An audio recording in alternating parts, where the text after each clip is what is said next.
So Elder Tad R. Callister shared something really important about that. So as he was working as a young lawyer in the same office as his father, he was surprised that every morning they would start their day, their busy day, with scripture study. And he would feel the weight and the pressure of all of the phone calls that needed to be returned, all the paperwork that needed to be done. There's too much to get done in a day. And here we are spending time with our scriptures. And he said, it's really interesting when you do your personal scripture study first, everything else manages to get done somehow in the rest of the day.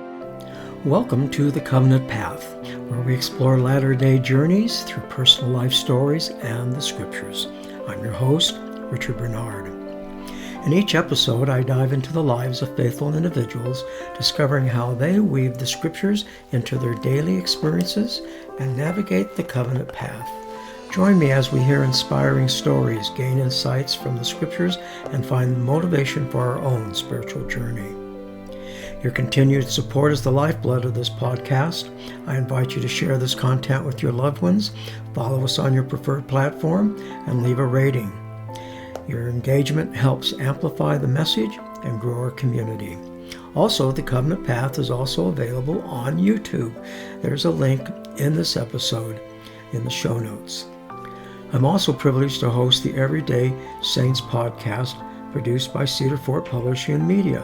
This platform allows me to engage with Cedar Fort's talented authors and explore their latest works. I warmly encourage you to give it a listen. You can find the podcast on YouTube and all major podcasting apps. Finally, I'd like to express my heartfelt gratitude to two exceptional musicians, Angie Gillian and Marvin Goldstein, for providing our intro and outro music. Both have graced this podcast as guests, and you can find more information about their works in the show notes. In this episode, I'm going to share our pre-show conversation because it ties later into the interview. A pre-show is when my guest and I get to know each other a little bit before the show starts. Pre-shows are recorded so I can test all the technology and make sure it's working properly. I hope you'll find the pre-show interesting and possibly entertaining. My guest today is Matthew Watkins. I came to know Matthew as I was a guest, co-host, and host on his podcast, Conference Talk, a weekly discussion of a conference talk given at the last General Conference. As I came to know Matthew, I was greatly impressed with his spirituality and knowledge of the gospel. And now, here's Matthew. Hi, how are you doing? I'm just turning on. Let me make sure. Let me bring my microphone a little closer. Hopefully that sounds a little better. Yeah, that does sounds much better. Sounds like you have a professional radio voice now. I have the perfect face for radio. I don't know about voice. Well, I'm glad you got the children settled so that they are not going to go hungry tomorrow. Yeah, well, I whipped out my best recipe, peanut butter and jelly. So, Well, I think peanut butter and jelly is good. I like it. Now, I'm curious, do you put peanut butter on each slice and then the jelly in the middle, or do you just put jelly on one side and peanut butter on the other? how would you put it in the Well, middle? okay, here's a sandwich, okay. And here Uh-huh. I put peanut butter, and I put peanut butter, and then I put jelly on. So You that spread the jelly directly on the peanut butter?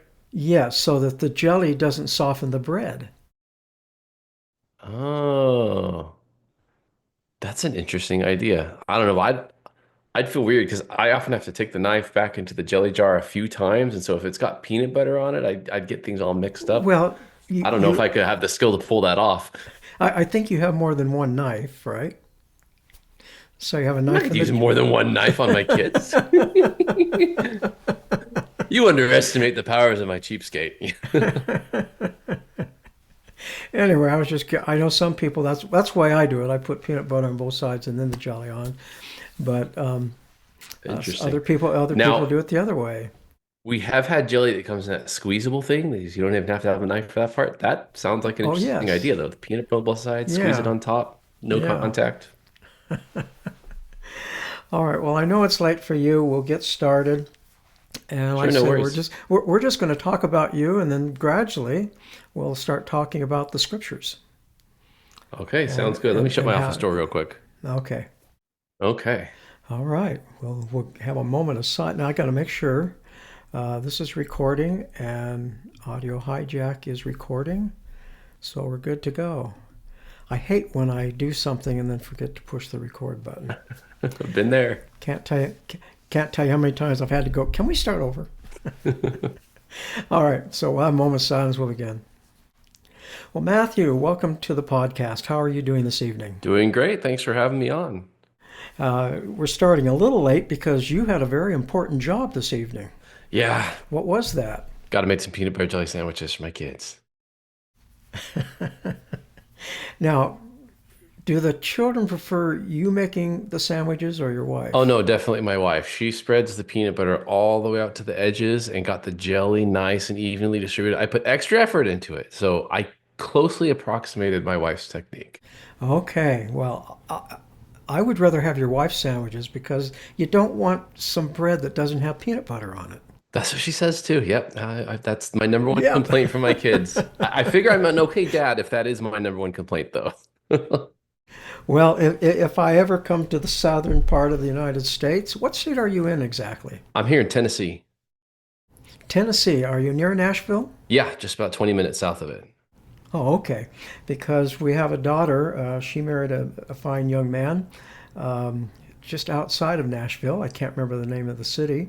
But then they moved here to Utah, but they go back to Tennessee quite a bit. Oh, it's a great place to visit. And so, yeah, I've only been to Nashville once. But anyway, if I do come and visit you, I'm going to make sure that your wife makes the peanut butter and jelly sandwiches and not you. If you come and visit, we're going out, my friend. Oh, all right. Well, well, then who's paying for it? We'll see about that. Well, tell me about yourself. Did you grow up in Tennessee? No, so I was born and raised in Arizona in the Mesa area. I was a military brat. My dad moved us all over the country and then did a 2 year stint out in South Korea. Eventually, we settled in North Carolina about the time I entered high school. And I met my wife there, served my mission, got back, and several years after that, moved out to Tennessee. And we've been here ever since. Well, it's beautiful. Tennessee is beautiful. I've enjoyed it when I'm there. We do love it. Now, you said you served a mission. Where did you serve? Colorado. Colorado. Where in Colorado?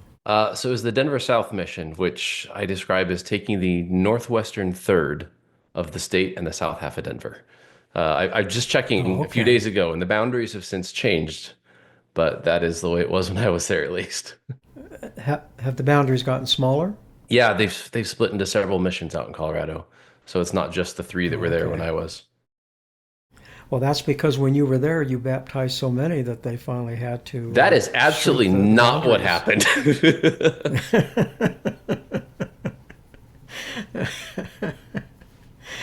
Well, I assume, like you're most people, you've really enjoyed your mission. Oh, it was wonderful. Best 2 years for my life, yes. Yes, yeah, it's great, great. I didn't go. I didn't join the church until I was married, and I'm not so old that I was a pioneer where they sent the married men out into the world. You didn't So get called from General um, Conference? yeah, in fact, that's the reason I wouldn't go to General Conference because I was afraid they might call me. Isn't that amazing? How the things worked then, the faith that they had, and General Conference would come and you'd hear your name, and the next day you're getting a wagon together and leaving your family in starvation. We were talking about that at church this past Sunday because sometimes as saints, we like to overestimate how much we'd be willing to give. We like to think if the prophet were to say, drop everything and trek it out to Missouri, that we'd stand up and go in a heartbeat. But this week, we did not have heater working in our chapel. And so it was a balmy 45 degrees during sacrament meeting, and we started getting a little testy sometimes. I thought, maybe we're not quite at that level of Zion that we're willing to sacrifice all things yet, if this is pushing us a little bit to our boundaries. Yeah, do we really want to give up our air-conditioned, heated homes and live maybe in a tent and cook on over a little fire? with one pot and not have any peanut butter and jelly sandwiches? Oh no, I can't do that. No. Oh, okay. Well, I don't care what we have to give up. I will give up everything but chocolate. So that's, if they say we got to move to Missouri, my question is, will there be chocolate So there? you never say what that one thing the boundary is because once the Lord hears you say something, Uh-oh. Uh-oh. he'll put it to the test. Was it Joseph Smith Yeah, said, he'll if put you the want the test. blessings of Abraham, you will be tried as Abraham. Yeah, that's the reason I don't ask for those blessings. Yeah, I'll have to repent. I don't care if I ever have chocolate. So hopefully that will make things better. Well, now what is it you do for a So living? I'm currently a software engineer for Family Search. And exactly what are you doing within Family Search? Uh Working on a niche team you wouldn't recognize or be it's every job I go to, every company I work for, it's really hard to explain. But basically, when you're using Family Search and you get hints saying, hey, your ancestor has a census record, or hey, we may have discovered that there's this uncle that you didn't know about. I work on the hinting system that powers those suggestions that arrive in your mailbox.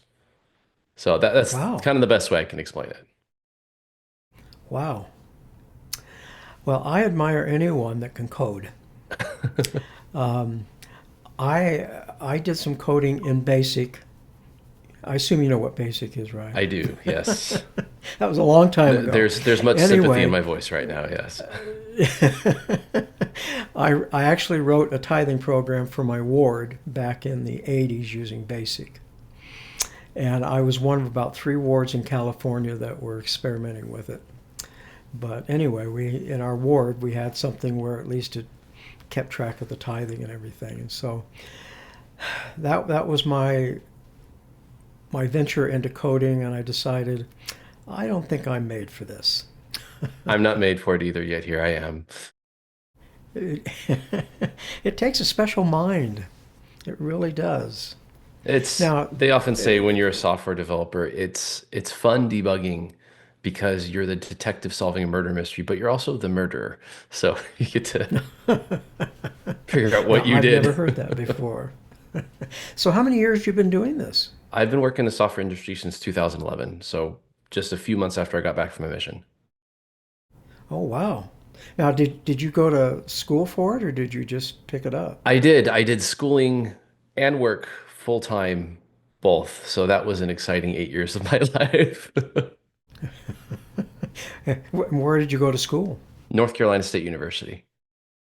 Okay. And it took 8 years to get through Yes, that. well, I made some mistakes. I started out at a community college, which was a good decision financially. What I did not do is work up the guts to talk with the guidance counselors about the classes I'd taken in high school and see if I can fast forward past a lot of the prerequisites. And that reticence added a good year and a half to my education. And so Wow. balancing serving in a Spanish branch on top of being a newlywed, on top of school, on top of a full-time job, and then added a kid to the mix during that part was, like I said, a really interesting 8 years. Wow. So you served in a Spanish Yes, branch. so I've been in two Spanish branches since we've been married. So we did 5 years in a Spanish branch in North Carolina and got called to another Spanish branch last year here in Tennessee when they just formed one up. So you speak Spanish. Oh, I do, yes. Okay. Well, where did you learn Spanish? So I took 4 years of Spanish, well, 5 years of Spanish in high school. 5 years in a 4 year time frame is a little interesting, but we had semester long classes. So I went up through AP Spanish and then studied the Book of Mormon in the year leading up to my mission so that I could be all prepared to be called to my English speaking mission. And the last area of my mission president called me to a bilingual area.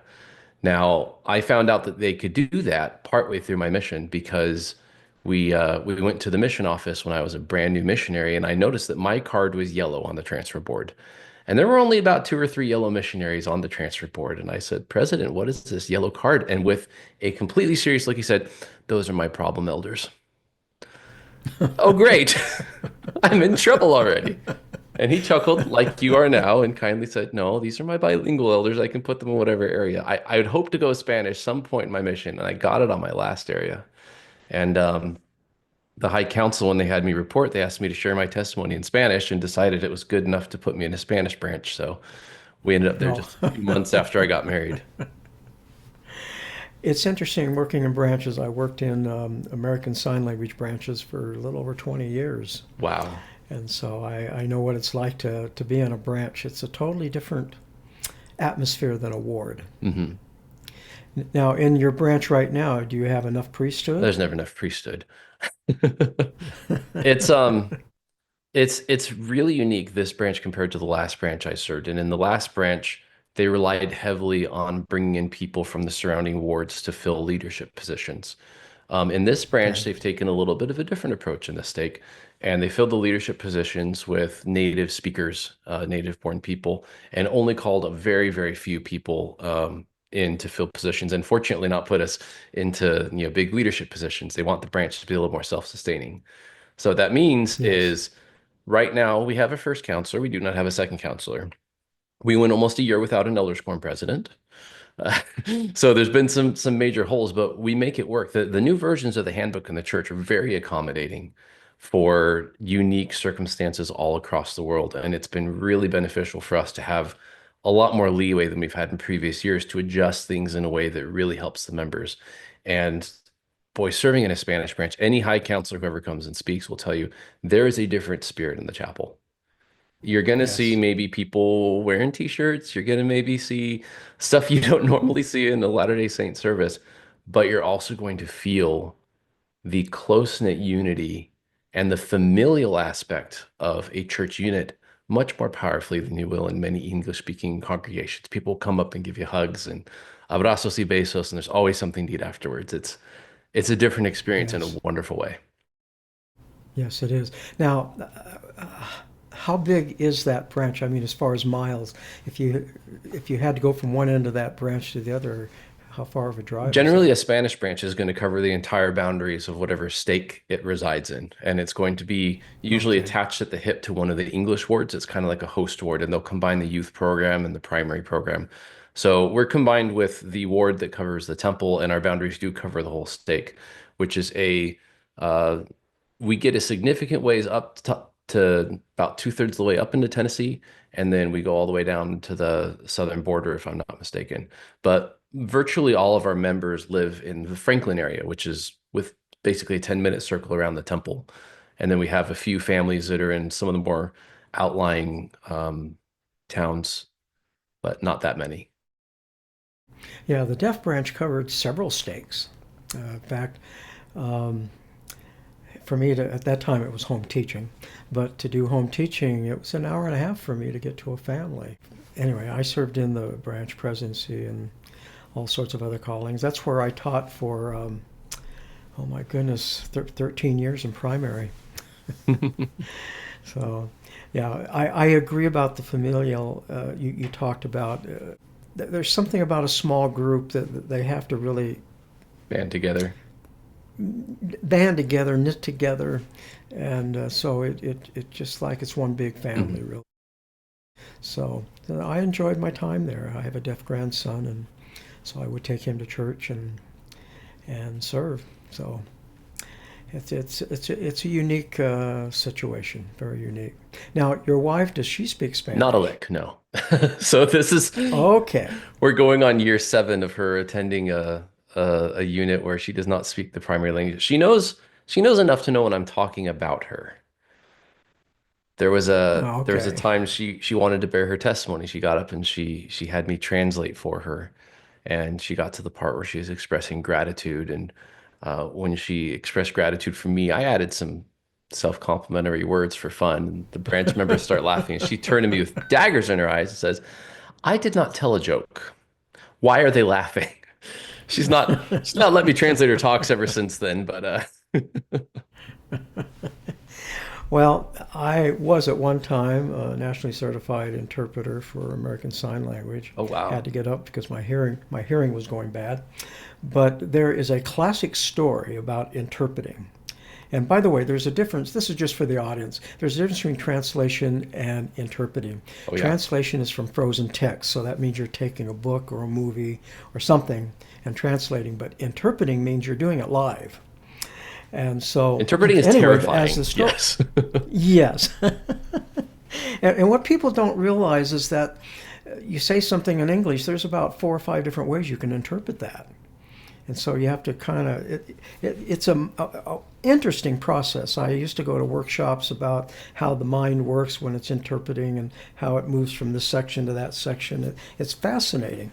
Anyway, the story goes that there was a man out in the woods, and he saw some people by a tree out in his yard, about 3 or 4 men, and they were digging up, and he didn't want to go out because he was very afraid.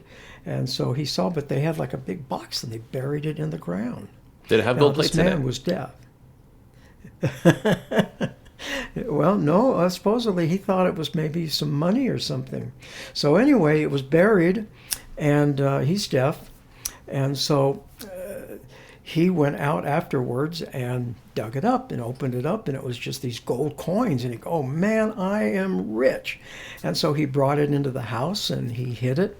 Well, about a week later, he gets a knock on the door, and it's those 3 guys. And they say, we buried something and we know you've got it. And he says, well, I'm deaf. And they said, okay, hang on. So they got on the phone and they called an interpreter. And so the interpreter came out, and the conversation goes now, and this is the interpreter interpreting. And so the bad guy says, he's got our money, we want our money, or we're going to hurt him. And so the interpreter said, if you don't give him the money, you're in trouble. Well, this kept going on, and finally the bad guy said, okay, pulled out a gun and said, you either tell us where the money is, or I'm going to shoot you. And the interpreter said, oh, and so the deaf guy, of course, in American Sign Language, says, okay, it's buried under my bed. The interpreter said, go ahead and shoot, I don't care. Now, anybody that missed that is listening to this. The interpreter, once he knew where the gold was, he wanted to get rid of everybody. So Yep. Anyway, it's a classic story about interpreting. Well, I asked about your wife because my wife, she knows some American Sign Language. She went to school a little bit to try to learn it because she's got a deaf grandson. So she understood more than she could speak. But anyway, after so many years of doing it, I finally said, I think it's time for us to move on. And in fact, when we moved up here to Utah, we served in a deaf branch. And then I finally one day said, I think maybe it's time for you to enjoy church service in English. But she was always very patient, and she'd miss some things, but sometimes she understood a lot more than, and that's usually the case. It's harder to speak it than it is to comprehend it. Would you agree? Yes, yeah. I mean, we're talking about AI a lot more nowadays, right? You'll notice AI is a lot better at recognizing things and understanding things than it is about creating things. Same thing with the human Yes. mind. Your kids will understand what you're saying long Yeah. before they're able to communicate Yeah. back to you. What you said about your wife, here in the Spanish branch, that's one of the blessings is our home ward is the English ward to which the Spanish branch is attached. And again, like I said, the second hour services are combined. So my wife can still go to her gospel doctrine class in English and go to Relief Okay. Society and see all of her friends there. So it is kind of a best of both Okay. worlds scenario. Yeah, it is, because Amy would sit in Relief Society, and she's got a wonderful smile. And she can give thumbs up. Some Yeah. of it was going. So, but she was very patient and very kind and loving in that way. Now, your children, are they picking up Spanish? They're picking up a little bit here and there. It's not a consistent effort. If you want to learn a language, you really have to immerse yourself in it. And Yes, you do. all they have right now is sacrament meeting in Spanish Yeah. once a week, and that's not really enough for them to pick up very much. And I assume they go to primary in English. Yes. No, okay, yeah. No, you have to immerse yourself in it, but children can pick up a second language and the third and fourth language very easy. Yes. It's amazing. I lived in Israel for 4 years, and my wife, was absolutely brilliant with languages. And they thought she was born and raised in Israel speaking Hebrew. Wow. But our daughter, who was attending kindergarten, within 6 months, she was fluent in the language. Wow. It's just amazing. And I noticed other children, if they're exposed to it, immersed in it, Hmm. they pick up the language on. It's just amazing how fast they can actually pick that language up. Yeah, but it is the immersion that's key. Well, When I lived in South Korea for 2 years, I didn't pick up more than a few phrases because I went to Seoul American Elementary School where they spoke English all the yeah, time, and I was English at home. yeah, So, despite living in the country, being surrounded by the culture and the language and the signs and everything, I couldn't speak it. yeah, yeah. It makes a big difference. Now, since you are an Army brat or Air Force brat, which were you? Army. Army. Since you're an Army brat, how many countries have you been in? Just South Korea, actually. Oh, Well, okay. my wife and I took a vacation to Costa Rica a few years ago, but I don't think that quite counts. Oh, okay. Well, it's a nice vacation. Mhm. So, well, now I want to get into. First of all, I got to back up a little bit. People need to know you and I have had several conversations because we also work on the conference weekend podcast, and occasionally I'm a host in there, and you're a host quite a bit on there. But anyway, I've come to know you, and I said I've got to have you on my podcast because you felt you were kind of born at the wrong time. That's what my wife Uh, says. you, you, you, yeah, you probably should have been born, what, maybe in the 50s? That is exactly what she says. She says, "Yeah, you should be taking Social Security disbursements right now and yelling at kids to get off your lawn because your attitude is just like that. And what kind of attitude is that? A curmudgeon conservative old whippersnapper." Well, considering that is your attitude, how do you study the scriptures? So I actually do study the scriptures on a tablet, and here is why. I took my valued set of paperback scriptures that I got when I was baptized at 8 years old on my mission. And they took a beating, and I covered them in white cardboard and passed along cards as missionaries are wont to do. And I marked those babies up. And those scriptures lasted me for 15 years or something. But shortly after I got married, they mysteriously disappeared.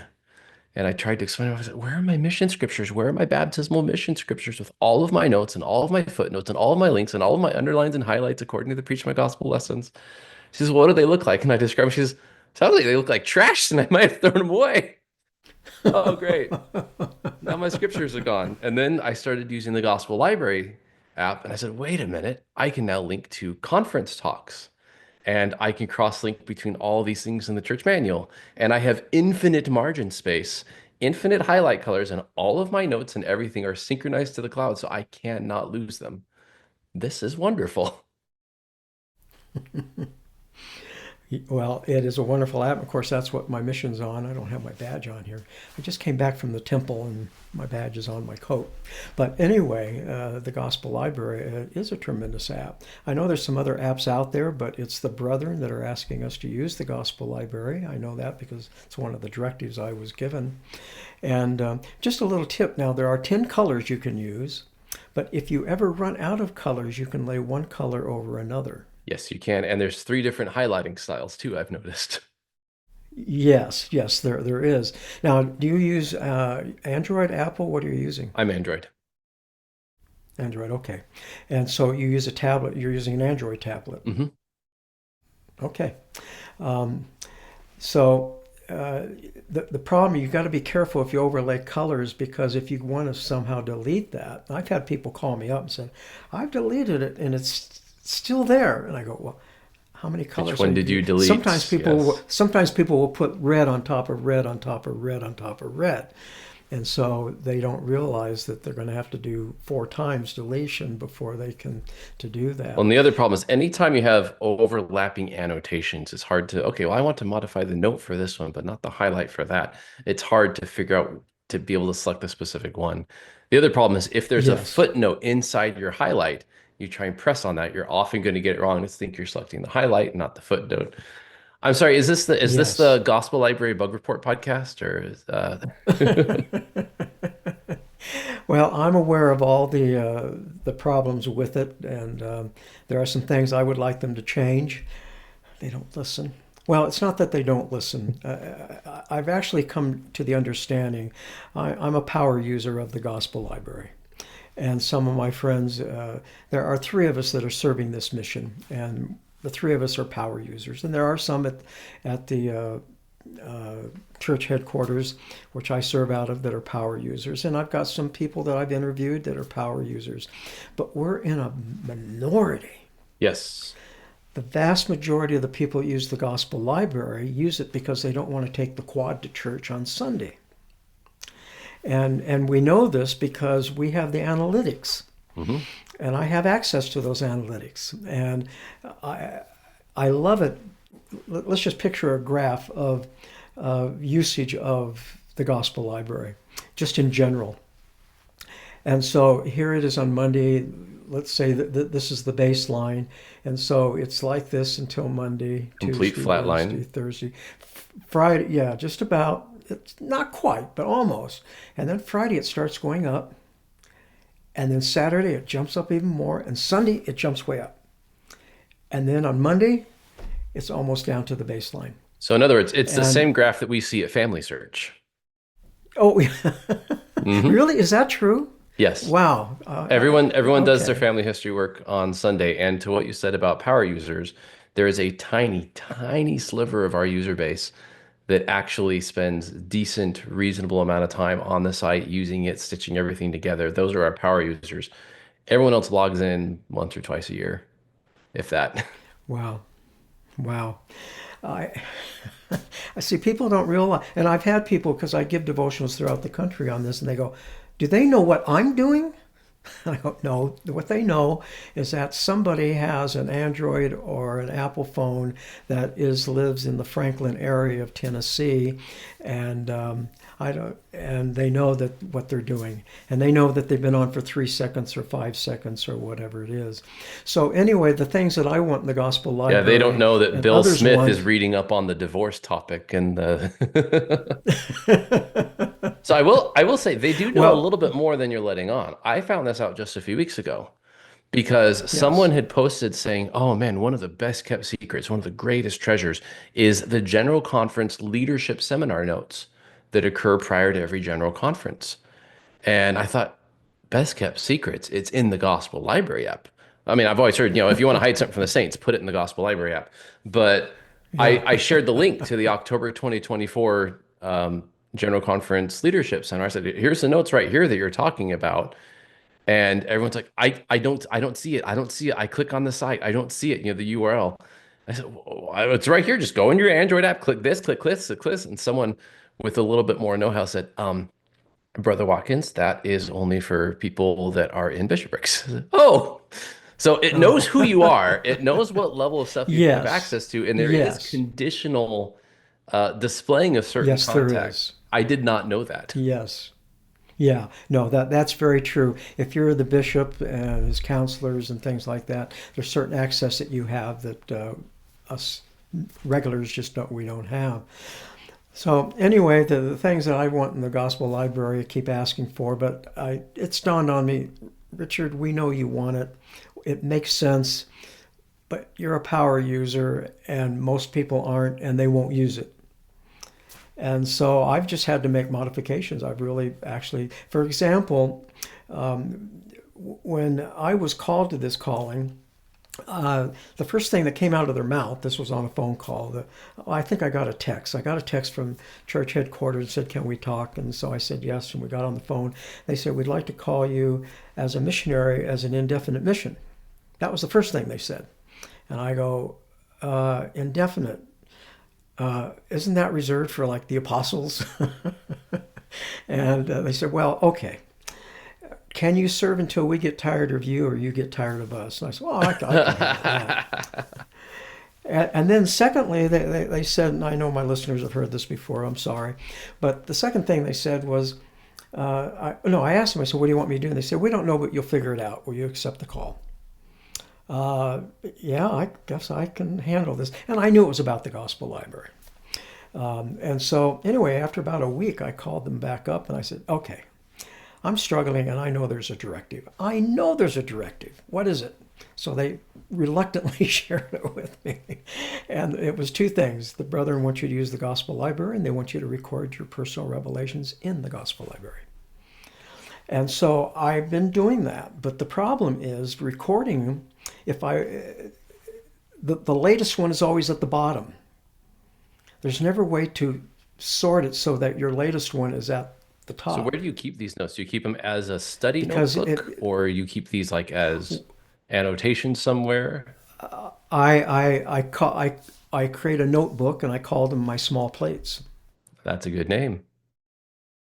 And so, but so finally, what I had to do, because quite often I want to go back to something that was revealed to me last week, and I have a lot written. So I got to take my thumb and go like this, like crazy, to get down to the bottom. And I said, this is ridiculous. We should be able to put last first and first last. We should be able to do a quick search, which we can't do. And so I went and moved them over to the day one journal, which I've been using for years and years. And again, my small plates used to be in the journal. And then when I understood what the brethren want, I moved them all over to the notebook in the gospel library, and they're still there. But then when I got so frustrated, I went back to the day one journal. So in my day one journal, I have large plates and I have small plates. And so anyway, that's what I do. But that's just an example. I wish there could be some changes on that. So okay, well, you use a tablet. How do you use a tablet? So I just got a cheap Lenovo tablet. I tried doing it from my phone. I'll do it from my phone in a pinch, but I like being able to have the nice big screen and be somewhat of a book feel. Um, and also my tablet is less chatty with notifications. I think the number one thing I've seen from people who try to study on their phones is they get lost in between their home screen and the Gospel Library app when it's time for scriptures. When it's time to study, it's okay, let me start navigating and open the home drawer, get to this. Oh, I got a notification from so-so. Let me respond to that real quick. Oh, I got a message from so-so. In fact, I'm trying to remember who it was. It was a 70, and a few years ago in his general conference talk, you'll have to look it up and link it in the show notes because I can't remember exactly what it was. We can find it. He talked about going through that exact thing. He woke up in the morning and was about to have his hour of study, and they got a message and said, "I'll just reply to this real quick." And an hour later, his alarm went off, and he had done zero studying. And he talked about how that impacted him throughout the rest of the day. Yes. Now I also have an Android because when I give devotionals, I have to have an Android and an Apple. And so my Android's sitting over there. I only use it for devotionals. But there is a way, both on Android and definitely on Apple, it's called focus modes. Yep. Or do not And you can disturb. turn on focus modes. Yeah, it's just like a do not disturb. And you can immediately switch so that you just don't get messages from anyone. I used to use that, but I've discovered I've got pretty good self-control. I may see something come. Now, if it's something from my wife, yes, I will immediately respond. Otherwise, if it's from anybody else, then I let it go because it's there. I can get to it when I need to get to it. But you're absolutely right. It's so easy to get off the So subject. Elder Tad R. Callister shared something really important about that. So as he was working as a young lawyer in the same office as his father, he was surprised that every morning they would start their day, their busy day, with scripture study. And he would feel the weight and the pressure of all of the phone calls that needed to be returned, all the paperwork that needed to be done. There's too much to get done in a day. And here we are spending time with our scriptures.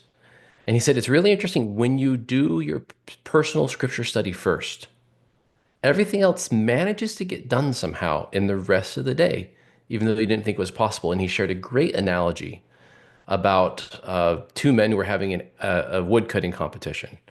So they would, go through and cut stuff with their axe. And the weaker of the men would disappear into the woods every hour for about 15 minutes, and no one knew what he was doing. Like, was he taking a rest? What's going on with him? And they were surprised at the end of the competition that this weaker man had won. And the older man was just flabbergasted. He says, how could you have won? I was busting through the entire 8 hour shift here. You were off taking breaks in the woods every hour. And how did you manage to get more done than me? And he said, well, for those 15 minutes, I was sharpening my axe. And Elder Yep. Callister said, Brethren, when you work, make sure you carve out time to sharpen your axe. You will be more effective in providing for your families, in serving in your church callings, in doing any of these righteous desires, including your professional employment, if you take time to sharpen your axe. Your ability to receive Yes. revelation, get in tune with the Spirit, you'll be far more effective. Don't think of it as you're wasting time. Don't think of it as, well, I'm doing this church thing here so I can get to the rest of my life. Absolutely. In fact, there's an addition to that story. I had Ted Callister on my podcast, Oh, wonderful. and and what they most people don't know is Dad around 5 o'clock would be going through the office, says, "Time to close up. We got to spend time with our families." So it wasn't like he was allowed to work till 8 or 9 o'clock at night like a lot of attorneys do. It was basically 8 to 5 job. And the dad would have the scriptures in the morning, and then around 5 o'clock he'd be saying, "Close up." And so, yes, that is a great story, and we need to study the scriptures. And almost all the advice we see on studying the scriptures is do it in the morning. Now, some people might have a schedule where it's got to be at night or something, but yeah, the best thing is in the morning. And I firmly believe it makes the whole day a lot better, no matter what happens. It just makes the day a lot better. Now, on your tablet, can you split the screen? Yes, I can. I don't ever do it, but I Oh, okay. can. All right. Uh, I use an iPad and I split it, and I have my hand.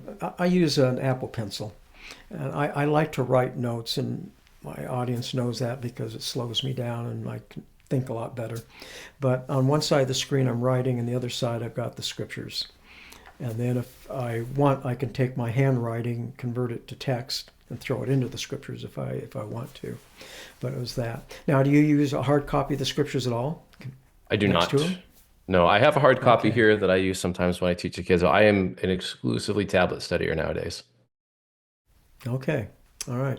And what you do on your tablet transfers over to your Android. Yeah, Yeah. because everything's Now, all synchronized. That's the beauty of it. yeah, okay. And for those people that don't want to use tablets or a phone, it's also an app on your MacBook or on your PC. Or just write in your web browser. You sign in on your church account and you will Yep. have all your Yep. You go in annotations. the word browser and you've got, thank you for bringing that up. Absolutely. Now, that doesn't quite have all the bells and whistles that the mobile does, but it's still pretty good. And I know a lot of people that's what they use. It's got about 90% of them.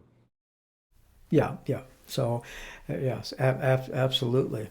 It was at Well, so first you, unusable to me because I always use dark mode when I'm studying on my tablet. But then oh, originally the okay. church did not have a dark mode version of the Gospel Library Online. And so all of my yellow underlined highlights were effectively invisible. I was really grateful when they added Well, dark mode online. well, you're a coder. You should have just gone in and broke in and changed it. So I did actually, no, I didn't break in. I did install a browser extension that allowed me to customize dark mode. I Oh, think it's okay. called Dark Reader or There we go. something. But then it interfered with my Okay. highlights. Yeah. Okay. Now, how many children do you have? I have four, You have four. And what are the ages? 8 and under. Okay. When do you find time to study the scriptures in the I do morning? not find time to study them in the morning. I could if I made that a priority, but I actually find that for me at least, revelation flows better at night when I have put the cares of the day aside. Um, and Okay. and with that, the prophets counsel you to study for at least a certain amount of time. I like my scripture study time to be more open-ended. And Hmm. so studying in the evening means that I don't have a hard and fast time that I need to wrap things up and do things like earn a living, annoying things like that. Hmm. Well, you got to put shoes on the kids' feet. Yes. So, okay. So you do it in the evening. Very good. Yeah, I've had a lot of people, they get up early. Some do it late in the evening. The key thing is to do it every day. Hmm. That is what's actually very important. Um, and you mentioned a time frame. I've done a lot of research. I haven't found anything. Well, I found two sources about how long to study the scriptures, but nothing definite. Some things have been alluded to. I think it was President Benson that was quoting another prophet that said that he thought a half hour was a good thing. But then I found another one from one of the prophets that an hour would really be good, but if you can't, 45 minutes is good. And if you can't, a half hour is good. And if you can't, you'd be surprised what you can do in 15 minutes. Hmm. So I don't think we should feel any guilt of the time we spend. It's the dedication and our attitude as we I study. like to talk about how there are 3 degrees of scriptural study. Just like there's 3 degrees of heaven, right? There's a telestial, there's a Okay. terrestrial, Yes. and there's Yeah. a celestial. And I always say you start with what you can. Most people in the church, most active, believing, participating, calling, holding, temple recommend carrying members of the church do not really do anything in the scriptures from a day to day. It's because it's not a habit. And many times we feel so overwhelmed by the idea of perfection and what the ideal looks like that we're afraid to make any progress. Or we'll try and say, okay, here's the deal. I am going to be super righteous, Mr. Macho Man, and I'm going to set a goal. I'm going to study 1 hour every day. I'm going to read 14 chapters a day, and that will get me to the end of the Book of Mormon before the end of the Come Follow Me year. And we set these lofty goals, and then we get burned out really fast and we stop. Or at least that's my tendency. And so I like to say the telestial level is just do what you can. I talked with this lady on my mission. Her name was Judy, and she was absolutely hilarious. She was such a sweet lady. Loved talking with her. She was funny. She would never do anything. And I mean, anything that the missionaries asked her to do. We left her a single verse one week. Will you please just read this one verse before we come back next week? I'll see elders. Come back the next week. Hey, Judy, it's time for your lesson. So, what'd you think of that verse? Oh, I didn't get time to read it. It was 26 words. I feel like you maybe could have read it. She says, no, you don't understand how busy I am, elders. I am so busy all the time. I'm just constantly go, go, go, go, go, go, go. I'm under this tremendous stress and mental load and all this stuff. And at the time we came in, the TV was on. It was a little distracting. And so, as missionaries, of course, you ask for the TV to turn off so the spirit could be present. But before I did, the spirit said, Elder Watkins, ask her about her TV show. I'm like, I don't care about her TV show. I said, no, go ahead and ask her. And so I said, Judy, what is the show? And she's, oh, this is my favorite show of all time. I won't miss an episode. In fact, when they play the reruns, I watch both the reruns because it is so good. So, oh, that's interesting to know. We're gonna have a prayer, and I think I know what we're gonna talk about. And so we said, you managed to carve out time for reruns of a TV show. Do you think maybe you could try and carve out some time for the scriptures and prioritization? We tried to approach it nicely, right, as softly as possible. And she did get the picture. She says, "Oh, you're right. This isn't a question of me not having time. This is a question of me not making time." And we gave Right. her a That's all challenge. it We comes said, down to. "I'm going to go out in your front yard. I'm going to get a rock, nice big old rock, and I want you to go put this on your bed. And when you go to bed at night, there's going to be a rock there, and that rock is going to remind you to go read one verse of scriptures for 10 seconds." And it'll bring it to your mind. You cannot take this rock off your bed until you have done that. And then when you wake up in the morning, have the rock on your shoes. And then when you go to get your shoes, like, there's a rock on my shoes. That's really interesting. Oh, yes, I'm supposed to put that in my bed. So every day you are guaranteed before you go to bed that you're going to do this. We said, or if you would prefer, here's a post-it note you can put on your bathroom mirror. It says, before you whiten your teeth, because you're not going to forget to brush your teeth, before you whiten your teeth, whiten your spirit, pointing down to the Book of Mormon right there next to the sink. Just little things like that to get you into the habit. Now, what I Yes. found when I was developing my scripture study habit is once you get to a certain point where it's a habit, the spirit will not let you sleep if you haven't done it. You don't need an app to keep track of it anymore. You don't need reminders because you will lay there and you'll be thinking, why am I unable to sleep? Why do I have insomnia all of a sudden? And then spirit will say, it's because you haven't read your scriptures. Ah, that's the missing piece. Okay, Yes. Yes. I'll go and do that. Once you establish that, then the question is just about improving that habit that you've already developed. And then the terrestrial level, this is what we've often seen when we were youth, when our parents are trying to teach us. And that's where they say, we're going to read a chapter a day. Sometimes it's a short chapter, sometimes it's a long chapter. We're going to sit and we're just going to read it. We're going to plow through it. This is one where you're taking it to the next level and starting to dedicate some serious time to it, but you're still not studying. We are not commanded just to read the scriptures, but to study the scriptures. So at the terrestrial level, reading a chapter a day, it's a fixed number of pages or something, that's good. But there's something even better that I call the celestial level of scripture study, and that is to stop reading and start studying. And there's this great quote from President Howard W. Hunter I want to share. He said, "There are some who read a schedule of a number of pages or a set number of chapters each day or week. This may be perfectly justifiable and may be enjoyable if one is reading for pleasure." Pause. I don't know who he's hanging out with where scripture said he's like, oh, this is a pleasure. But for most members of the church, I think I could speak for us and say, that's not what we like to do in our free time. He says, if you're reading for pleasure, go ahead and just read a certain number of pages and chapters. He says, but it does not constitute a meaningful study. It is better to have a set amount of time to give scriptural study each day than to have a set amount of chapters to read. Sometimes we find that the study of a single verse will occupy the whole time. That is a great quote. I have it, and I often refer to it when I'm giving devotionals, and sometimes even in priesthood to remind people that listening, one person, some person I asked, I won't mention names or who it was, male or female. But anyway, I said, do you I mean, you study said it was in scriptures priesthood, so every that day? narrows it down a little, right? Well, no, this was outside of priesthood. It was Okay. a different situation. But anyway, the person said, yeah, I don't have a lot of time, but I listen to the scriptures while I'm in the car. Now, is that a bad thing? No, it's not a bad thing. Usually when I'm in the car, I listen to conference talks or I listen to scriptures, but that is not studying the scriptures based upon that, what you just said from President I Benson. tried that in the car listening approach for the Old Testament, and I almost got in several accidents because of it. So I would Oh, actually, really? Because you really got involved in the story. oh, you get in the book of Numbers? Oh my goodness. Like, and so of the tribe of so and so offered these 17 things I'm going to list in order. And instead of just saying, and the other 11 guys offered the exact same thing, no, I'm going to repeat every single one and their Yes, genealogy. yeah, Oh my goodness. Yeah. No, that I yeah, could not get yeah, through Numbers in the car, man. yeah. Well, your voicing, I happen to know that less than 30% of the members of the church study the scriptures daily. Study. We're talking about real studying.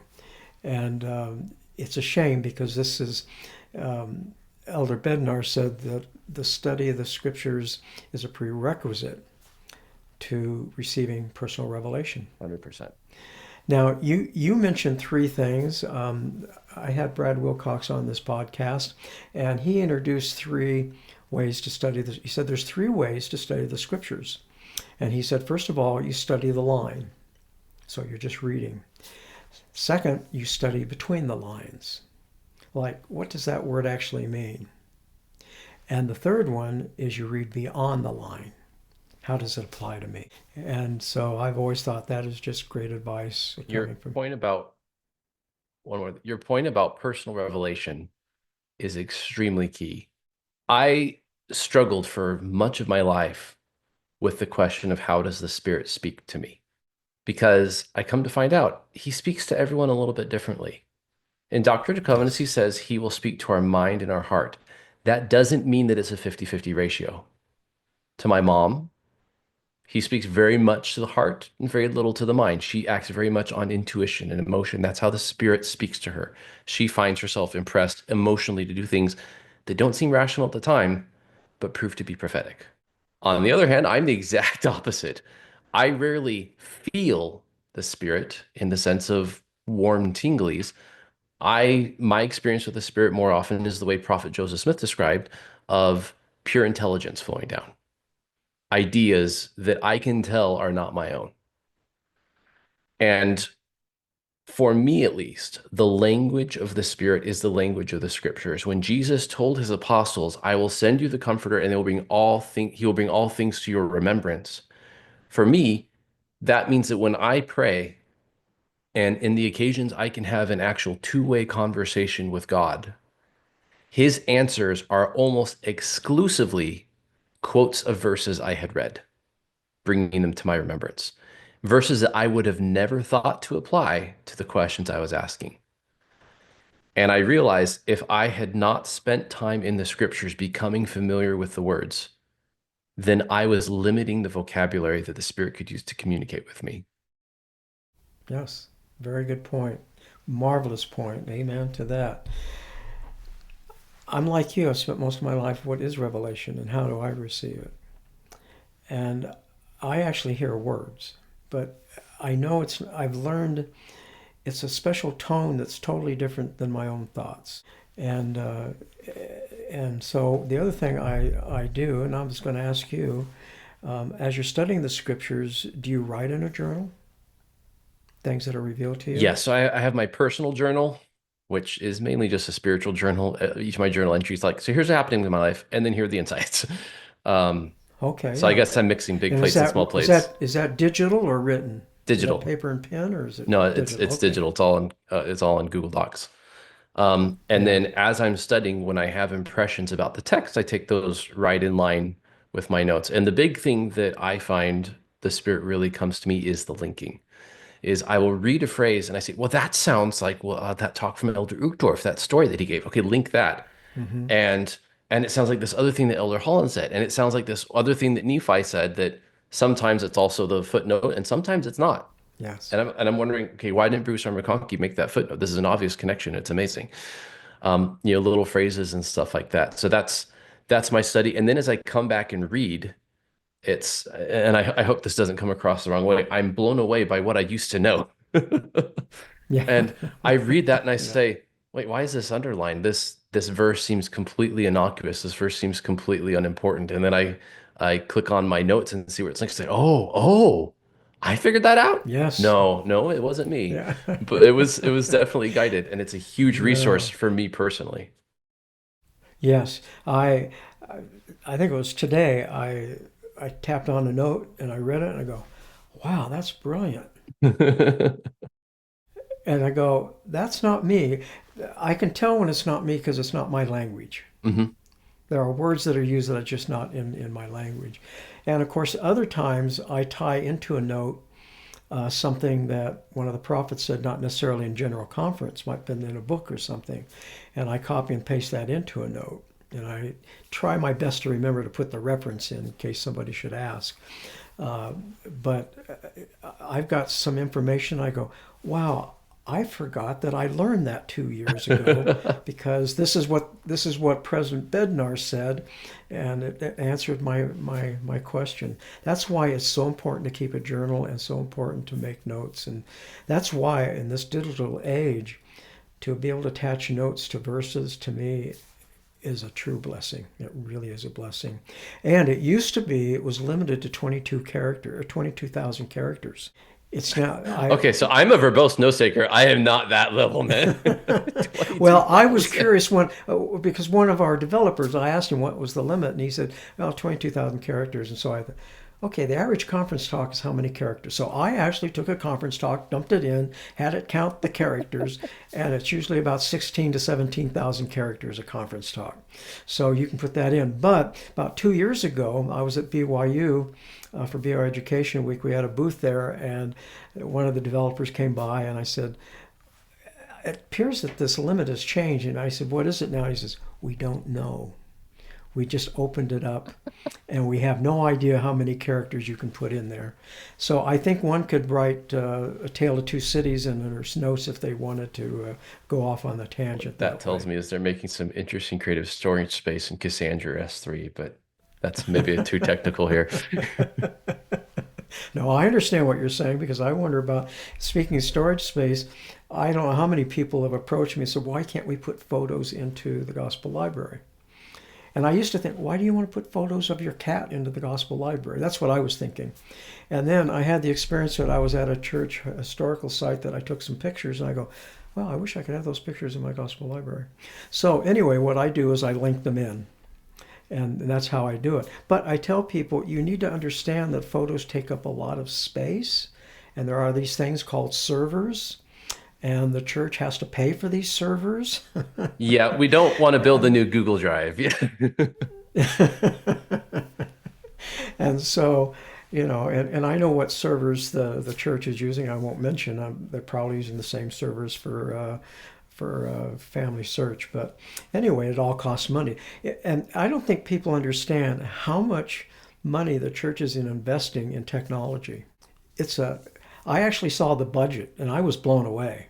Just on my part, the Gospel Library, forget Family Search and everything else, I was just blown away by the amount of money that's being spent. And I tell people, the brethren want us to use these devices. There's a reason.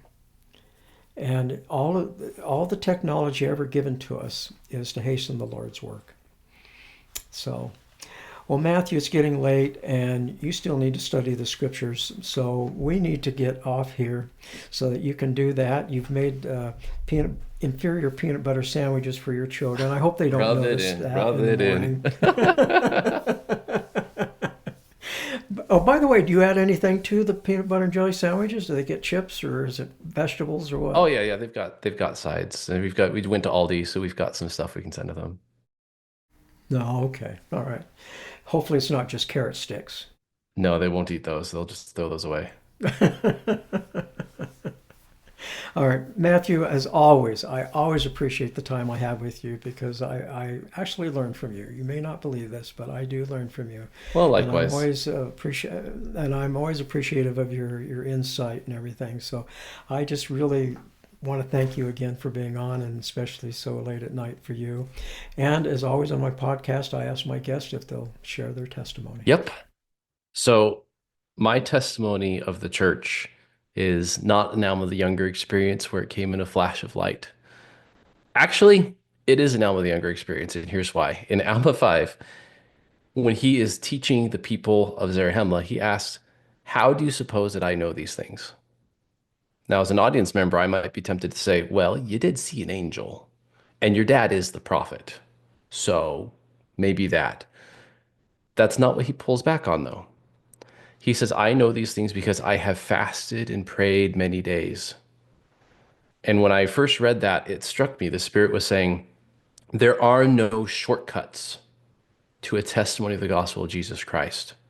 Even these exceptional cases we like to think about that make the headlines and make it into the scriptures, they do not shortcut the way that testimonies are received, which is line upon line, precept upon precept, through fasting, study, and prayer. Laman and Lemuel saw angels too. It didn't help them squat because they did not have the faith and the work and the diligence and the small things to back up the sure witness that they had received. Joseph Fielding Smith, if you read in the chapter on the Holy Ghost, I think it's chapter 8 in the Gospel Principles Manual, he says, any manifestation of an angel or even of the Son of God himself, literally you can see Jesus, and it will impress the eye and then fade with time. It's the impressions of the Holy Ghost that make the change. I'm converted to the gospel because it makes sense, because it feels right, because all the questions that I have, I don't have answers for them, but I have space for those answers through study and prayer. And because the gospel gives me purpose and light into my life. People often say, oh, it's wrong for you to say you know, because does anyone really know anything? Who has a perfect witness? You shouldn't say you know the church is true unless you have a perfect witness. To which I'd say, okay, that's fine. But you want to just say, I believe? Fine. I believe to the extent that I will stake my life and my family's life and my livelihood and everything I have on this. If you say that's not knowledge, fine, you define it how you want, but it's strong enough that I can rely on it for everything